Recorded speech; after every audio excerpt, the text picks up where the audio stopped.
I, 21F, want to move out.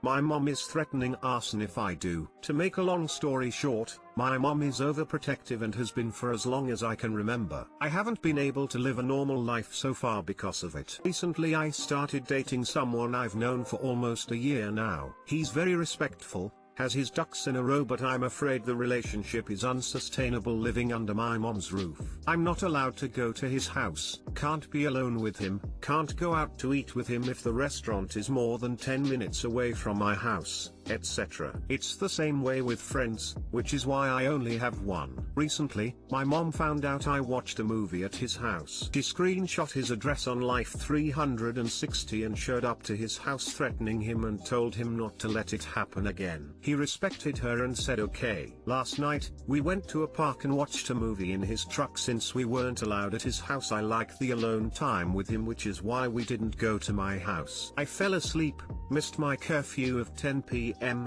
and didn't answer my phone when she called. I called back a few minutes later. She drove to our location and brought a shotgun with her, threatening to shoot the dude and me. Then she threatened to burn his house down and said she doesn't make empty threats. I told my mom that me and her need time apart because we haven't been getting along, and that I'd go live with a friend, or the guy, until the school semester is over with to see if that will improve things. She told me if I moved out of the house she'll start a fire in it and kill herself and the dog, and it will be my fault and the family will blame me. Info about me: I'm 21. My boyfriend is 24. I don't get into trouble, never been to a party, don't do drink/do drugs, don't fight. I have a job and am a full-time student, pay for my own schooling and help with the bills, buy my own food, pay for my own vehicle/insurance. I ask my mom for absolutely nothing. I merely live under her roof, so I'm certainly not dead weight in the house, and I don't just sit around my house. As a student in the healthcare field, my clinical rotations are 36 hours a week. I work as a cashier 30 hours a week, and attend school on campus 3x a week, 9 hours every day. Only adding this because a lot of people judge people 20 to 25 who still live at home and assume we're lazy and mooch off of our parents. I'm needing advice on how to get out of my situation because I've been in it for a while. I'm afraid I'll ruin my relationship with my mom if I move out and she's my only parent. I also feel like my family will harbor resentment for me and will cut contact with me if I make her upset and she takes it out on everyone else. Then I'll be completely alone in the world, and that scares me. Help.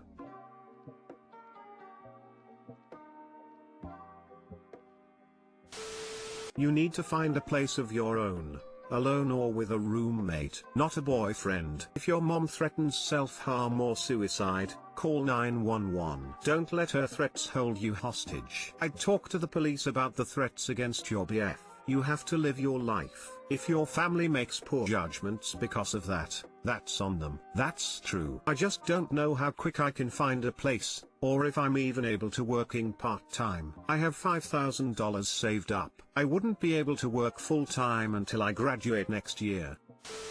You must get out of that situation. Your mom is not well. As for the arson and gun, he needs to document and report the threat to your local authorities. Brandishing a gun in such a way is illegal. Your mom shouldn't have guns. Start a savings. When you reach enough money, move out. You're an adult, not a child. I have $5,000. Not sure if that's enough to move out and find my own apartment. I hope it is.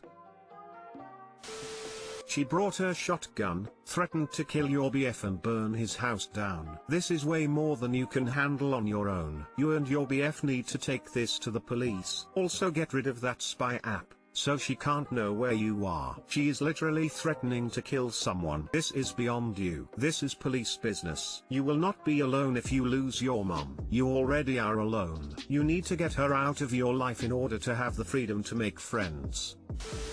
You are 21. Move out and take the dog with you. Go to the police and tell them your mom threatened you and your boyfriend with a shotgun and then threatened to kill herself and the dog. She clearly needs psychiatric help because her behavior is anything but normal. If you're financially independent, I'd get yourself and the dog out of there. Start making plans and then move out when she's not around. Block her / disable her tracking apps / get a new phone. Call the non-emergency services or APS about her threat when you're safely out. Edit, I understand your fears about being cut off, but you are not safe there. And as a general rule, independence is taken, not given.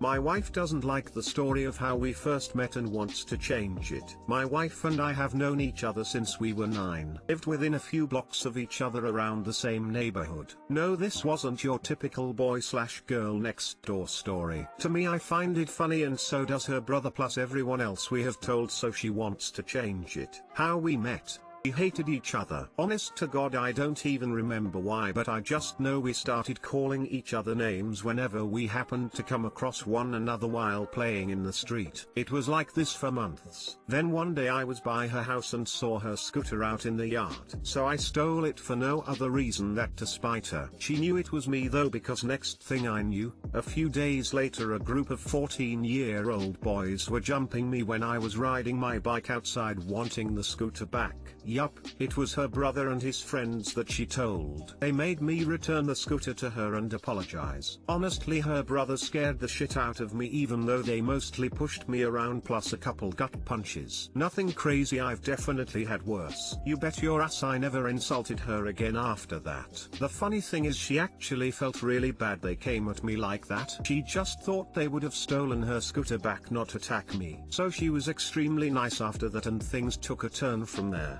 Within a year we were pretty good friends. Got older, started going out, fell in love, yada yada yada. To me, I like the story because I find it funny that we had this weird childhood rivalry that basically ended with her brother putting the fear of God in me and us going from there. Even her brother likes to joke around about it. Everyone in our family knows that story and our friends do too. But for some reason my wife says she doesn't like it, that it's unusual and rough. She doesn't want other people to know I was jumped, and that's how we became friends. My wife just wants us to go with the we've been friends since childhood, nothing else. Which, yeah, if she really wants that, I'm fine with, but I like ours more because it's, well, ours, you know. I don't see what's wrong with it. Okay, aside if it's like not an appropriate place to tell that story, like at a work event or something. But with friends, well, I don't see why it's such a big deal to change it. Is there something wrong with it? It's cute. Your wife was your arch nemesis as a child and she put a hit out on you for stealing her scooter. That's a story not many have. Why not an abridged version? We were childhood enemies until I stole her scooter. After that, we became friends and eventually fell in love. I get the feeling that she dislikes the part where she sent her brother after you. It's probably embarrassing for her. She likely remembers how crappy she felt about it, and it probably bothers her when she hears it. Your wife should know that your enemies to lovers story is like the most desired storyline in romance novels.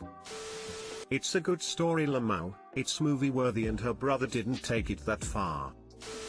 Calvin plus Susie, his neighbor girl nemesis who he is too young to know he might have complicated feelings about, from Calvin and Hobbes comics.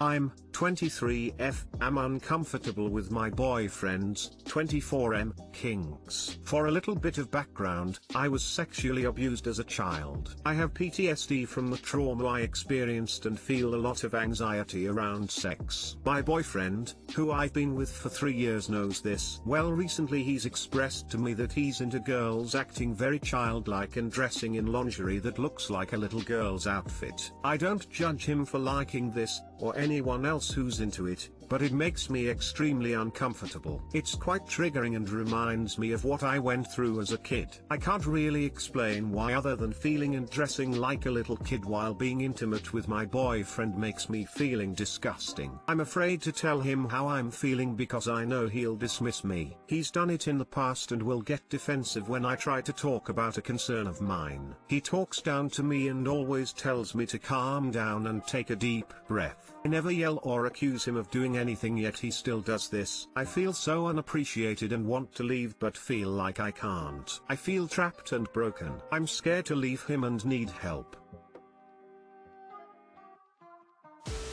He's dismissing your feelings. That would be the moment for me to get the hell out of there. It's never okay for a person to push their own kinks and things like that onto their partner and pressuring them into doing something they aren't comfortable with, especially when they know about their partner's past.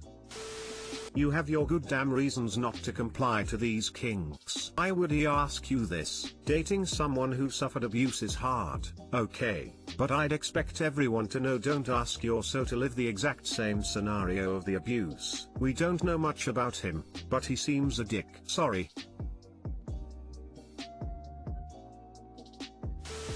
This is super gross, but I'm going to say it because you need to hear it. Predators seek out people who have previously been abused because they are more likely to accept continued abuse. Your BF purposely going toward your trauma, which he knows about, and dismissing your feelings about it are the brightest waving red flags I can think of in this context. Please keep yourself safe. Yeah, Op said they won't judge his kinks, but I judge the fuck out of him. I can accept almost any kind of kink, but anything involving kids or even adults pretending to be kids reeks of poorly veiled pedophile. Kinks aside, disgusting behavior towards Op for making her feel bad about having very valid feelings. I'm sorry, but this isn't a sustainable relationship. Partner in a healthy relationships doesn't make you feel too scared to discuss things with them. A partner in a healthy relationship cares about your feelings and listens and hears them out and tries to help fix the situation. Any partner who knows about abuse yet tries to insist on a kink that replicates it is despicable. I suggest that your past experience of abuse has made your boundaries pretty weak and that it is still hampering you from finding a kind and supportive person for a partner.